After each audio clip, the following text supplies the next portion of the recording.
Assalamualaikum warahmatullahi wabarakatuh. Jadi kali ini penulis mau bahas soal suspensinya motor penulis ini ya.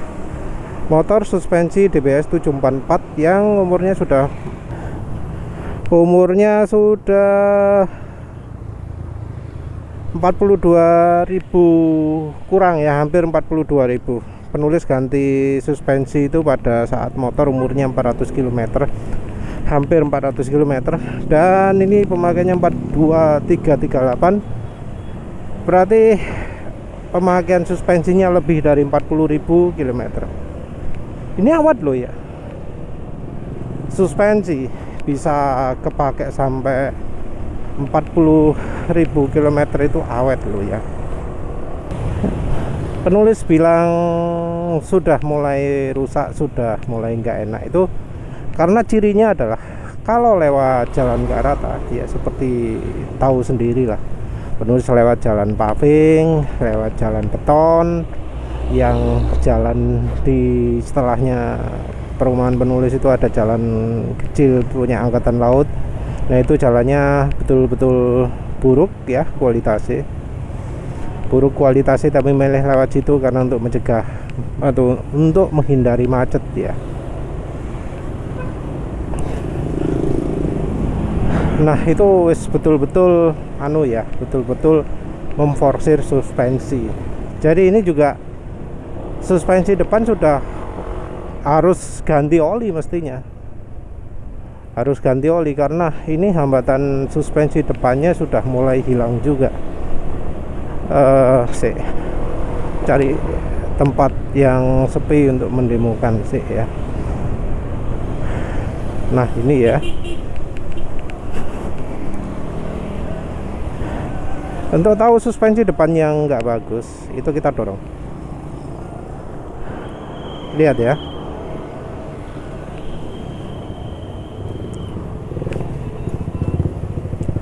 kelihatan nggak itu ya?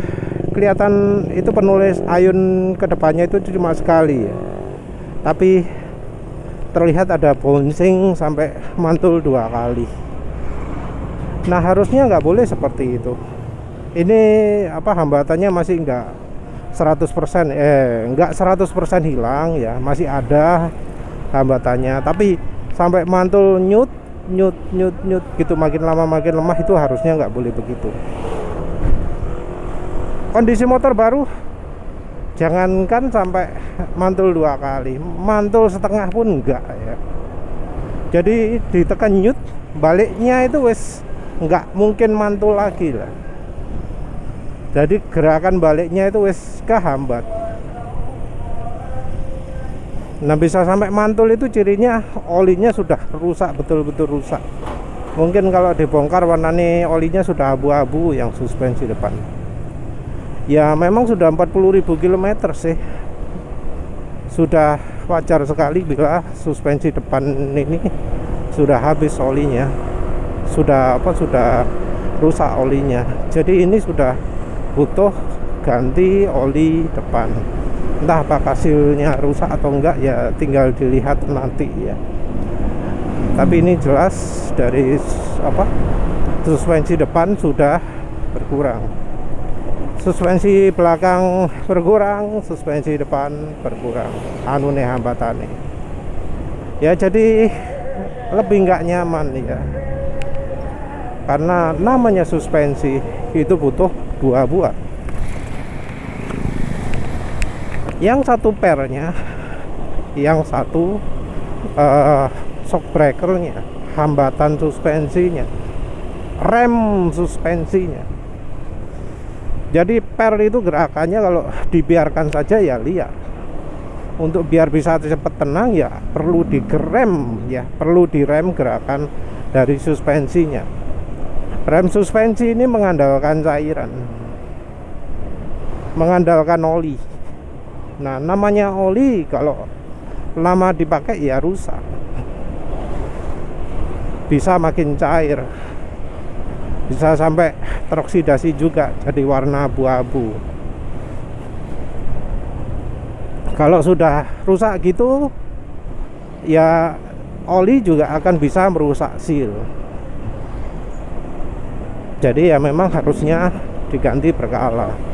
Seperti halnya oli mesin, kualitas dari oli suspensi juga macam-macam. Cuma menurut penulis yang buatan Yamaha Loop ini termasuk oke lah dibanding misalnya ya AHM ya. Bahkan yang Suzuki pun rasanya kalah awet dengan suspensi yang motor penulis ini. Yang suspensi itu kalau nggak salah di 20.000 km sudah nggak enak. Atau mungkin karena volumenya ya, mungkin yang di NMAX ini volumenya lebih banyak. Kalau suspensi depan sih gampang ya, banyak yang bisa memperbaiki karena memang dirancang untuk bisa diperbaiki, dirancang untuk bisa diganti olinya, ya tinggal ganti saja.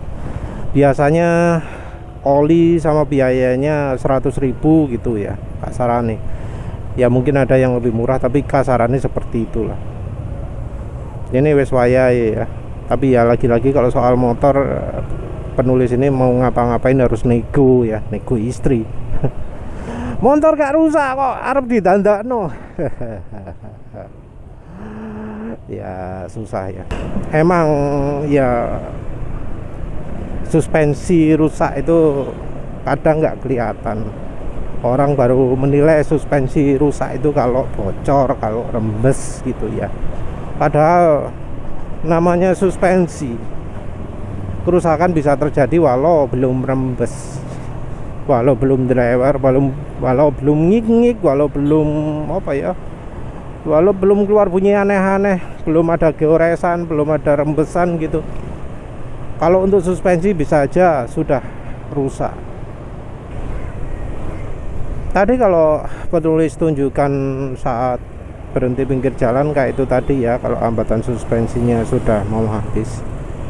Ciri lain adalah kalau lewat jalan yang lewat jalan amburadul itu nggak enak, suspensinya nyentak-nyentak.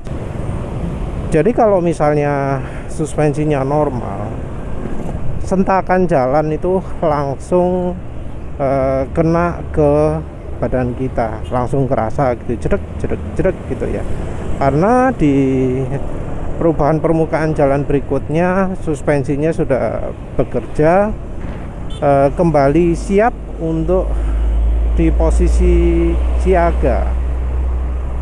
Jadi begitu kena benturan berikutnya kita kena benturan gitu, jedek kerasa.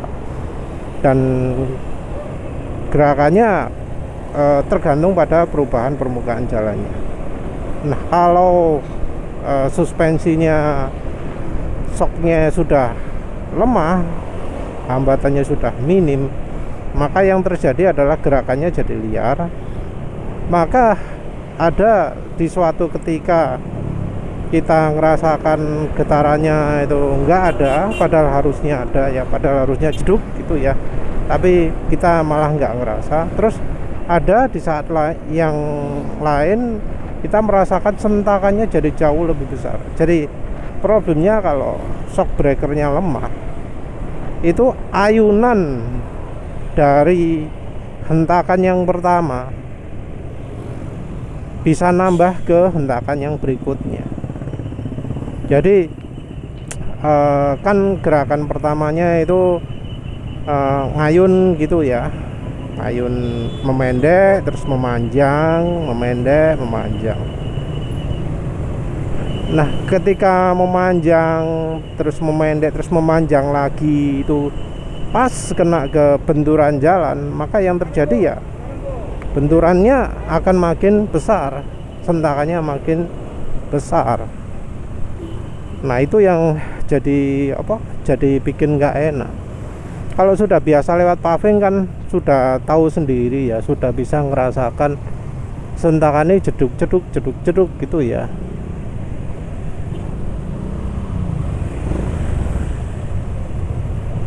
Sentakannya wis apal lah, konsistensinya apal lah. Namanya jalan paving kan pasti perubahan permukaan jalannya ya konsisten kan, jeduk gitu ya, sudah tahu lah kita. Nah, kalau suspensi shock breakernya sudah rusak, pantulannya nggak akan konsisten lagi. Pantulannya jadi nggak seirama dengan perubahan permukaan jalan. Terkadang lebih lemah, tapi yang merepotkan terkadang jauh lebih besar. Jadi nggak enaknya itu terjadi karena pantulannya di suatu saat jadi sangat kuat sekali. Kalau bisa sih ya diperbaiki sehingga hambatan suspensinya jadi baik lagi. Yang ideal ya hambatan suspensinya bon dan ribon itu tidak jauh beda. Jadi hambatan ribonnya 2 kali dari hambatan kompresi gitu ya. Jadi saat memendek itu hambatannya sekian, saat memanjang hambatannya sekian, dan itu konsisten. Nggak jauh beda, nggak jauh beda 2 kali lah. Kalau sampai yang nggak sip itu kalau hambatan kompresi 0, itu yang nanti akan bikin masalah. Jadi untuk jalan yang nggak rata, hambatan kompresi 0 itu nggak bagus. Hambatan kompresi 0 itu hanya bagus kalau misal jalan kayak melangkah gitu ya, kecepatan cuma 5 km per jam atau kurang, atau jalannya ke wasarpol gitu ya. Ya pokoknya pualan sekali lah baru enak. Atau jalannya mulus, super mulus gitu ya, baru itu cocok. Tapi kalau suspensi depan biasanya masih masuk akal lah, hambatannya 2 arah ya. Kalau yang suspensi belakang itu yang biasanya punya pabrikan yang cuma searah. Kalau suspensi belakang ya sama sih, sama perilakunya. Kalau lewat jalan nggak rata, sentakannya jadi nggak konsisten, jadi kacau, terus kali nyentaknya luar biasa seperti itu. Nah kalau suspensi belakang seringnya cuma bisa diganti, walau ada beberapa suspensi yang memang bisa diservis ya, tapi seringnya cuma bisa diganti. Lebih gampangnya ganti, karena biaya servis itu kadang mahal ya, 120, 150, gak sumbut biaya nih. Apalagi 2 buah, 150 itu 1 buah kalau nggak salah. Lek 2 lek 300 ribu itu bisa beli lagi baru ya. Sekalipun 150 ribu pun bisa ya beli baru kalau untuk suspensi single. Tentu penulis nggak rekomendasikan beli yang 150, beli minim yang 250 lah ya. Dan tentu bukan yang orisinil, merek DBS ya. DBS single yang 250 ribu itu sudah bagus ya, bagus, lumayan bagus lah. Kalau pingin bagus ya mirip punya penulis, tipe 744 atau yang tabungnya atas. Kalau mau yang pakai ada tabung tambahannya, pakai yang ya terserah, tabung tambahan atas atau bawah, yang jelas fungsi ada olinya ya dalamnya ya kalau bisa. Kalau enggak gitu ya sekalian mending yang tanpa tabung tambahan saja. Kalau memang mepet ya mepet, sulit nego misalnya seperti yang ya penulis alami sekarang. Kalau punya NMAX ini sekarang 744 mungkin sekitar 400 ribu ya, 400 berapa gitu. Susah nego. Ada solusi lain ya. Solusi lain yaitu yang pertama coba dibalik terus dikocok-kocok sambil sekelilingnya dikasih oli.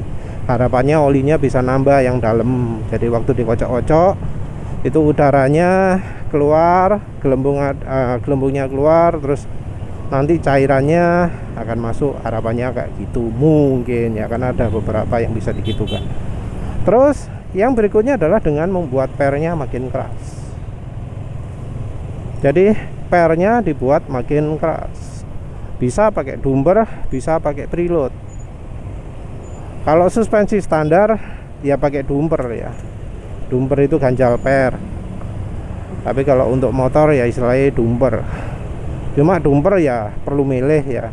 karena dumper itu kebanyakan generik tebalnya 1,5 cm. Kadang suspensi standar nggak bisa pakai itu, terlalu rapat, harus beli yang khusus gapnya misal 1 cm. Kalau yang 1 cm itu bisa milih seperti yang buatannya CV Aulia Pratama ya. CV Aulia Pratama itu jualan ada yang 1 cm, 2 cm, ya tinggal sesuaikan.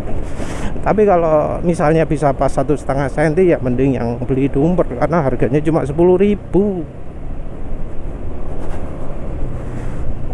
Nah, penulis ini juga sudah merasakan ya, sesuai teori lah, karena wis gak iso nego untuk beli suspensi baru ya, milih tuku panci ya, akhirnya wis apa jenenge penulis ya wis lah, keraskan lah. Jadi ini udah bisa dikeraskan. Untuk menyesuaikan penulis pakai preload. Sebelumnya penulis sudah pakai dumper.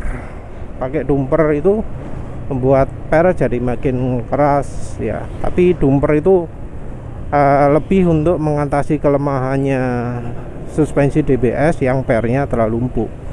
Untuk motor penulis 2 itu sudah cocok untuk boncengan berdua, nggak sering-sering jedok. Tapi kalau untuk boncengan bertiga harus pelan-pelan, karena termasuk agak sering jedok kalau jalannya agak ekstrim. Nah, sekarang penulis tambahi preload juga. Jadi sebelumnya preloadnya 0, tanpa preload ya. Setelah pakai preload, per berubah dari yang sebelumnya panjangnya berapa? 20,5 jadi 20 cm. Jadi preloadnya disetel sehingga panjang pernya turun jadi lebih pendek, jadi 20 cm. Dan langsung ya kerasa.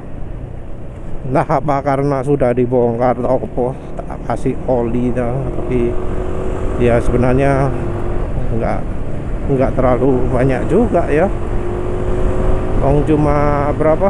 3 ml kalau nggak salah, itu terlalu sedikit lah untuk nambah oli yang ada di dalam. Tapi setelah penulis keraskan, wis jadi nyaman sekarang. Termasuk di jalan sebelah kanan itu yang lewat jalan beton, itu juga nyaman pakai kecepatan tadi 110 itu tadi. Pakai jalan paving juga nyaman, lebih nyaman lah ya daripada sebelumnya. Tentu yang nggak akan bisa dibandingkan dengan kalau suspensinya baru ya. Tapi kalau memang shock breakernya lemah, kalau salah satu cara meningkatkan kenyamanan itu adalah dengan bikin pernya makin keras.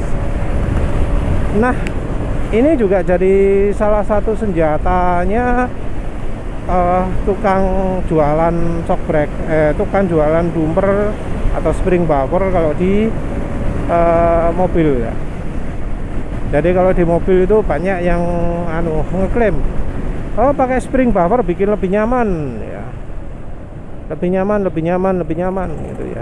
Ya memang benar sih, memang benar lebih nyaman kalau shock breakernya itu soak, sudah rusak, kalau pernya terlalu empuk. Nah, begitu pernya dibuat lebih keras, kendaraan jadi lebih stabil. Karena lebih stabil ya lebih nyaman. Padahal kalau untuk mobil, solusi yang tepat ya, kalau ono duit gantiin. Karena kadang harganya dumper, harganya spring buffer, sport damper itu lebih mahal malah daripada harganya shock breaker ya. Shock breaker 600.000 satu sisi dapat. Beli kiri kanan 1,2. Sementara sport damper spring buffer 600.000 dapat 1. Padahal bisa saja tiap sisi butuh 2, untuk kiri dan kanan butuh 4 kali 600, 2,4 juta. Dapatnya spring buffer yang secara fisik itu cuma karet atau barang silikon yang mestinya regone luar biasa murah ya. Nggak semahal itulah. Masa harganya spring buffer itu lebih mahal daripada harga ban? Kan ya rada aneh ya. Tapi ya itu ya faktanya, itu uniknya ya. Tapi yang jelas lah ya kita lihat trade off-nya lah.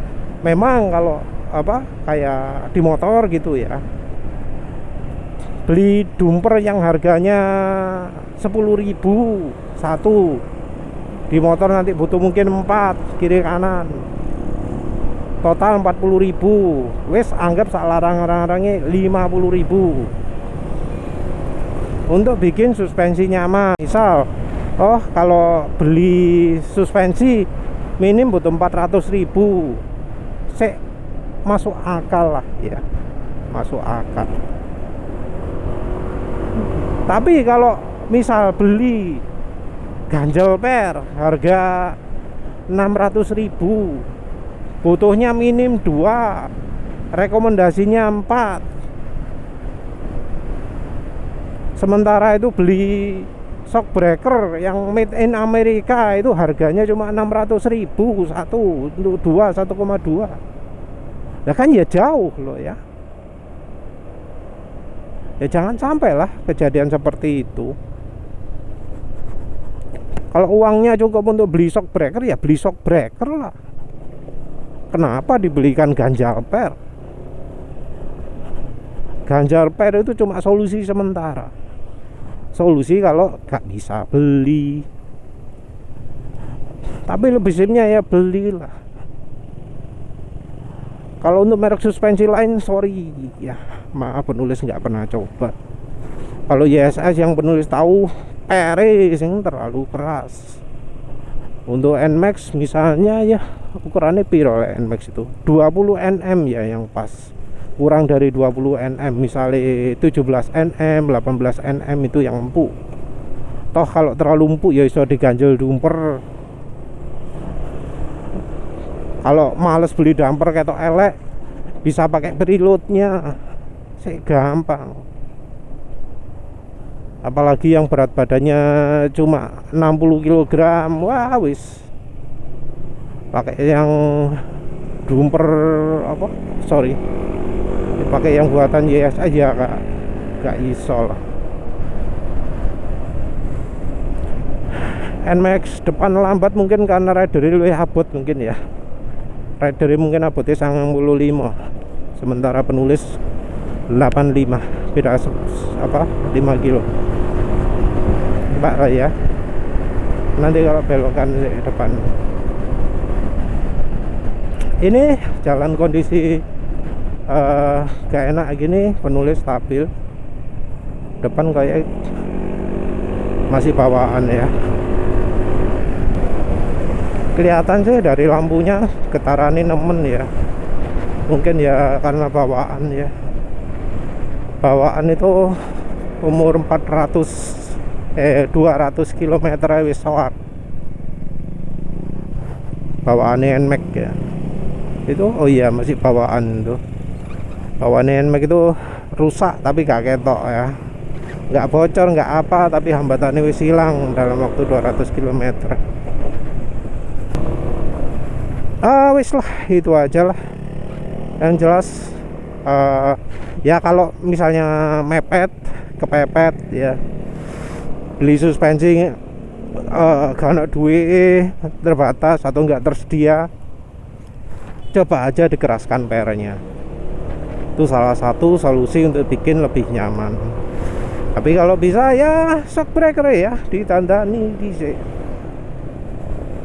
Ya wes lah. Kalau bisa beli ya, kalau bisa beli. Kalau nggak bisa mepet-mepet mau servis, pikir-pikir dulu karena harga servis itu mahal. 150.000 kalau nggak salah ya. Apa mana? Ya wes lah, itu saja. Terima kasih udah menonton. Assalamualaikum warahmatullahi wabarakatuh.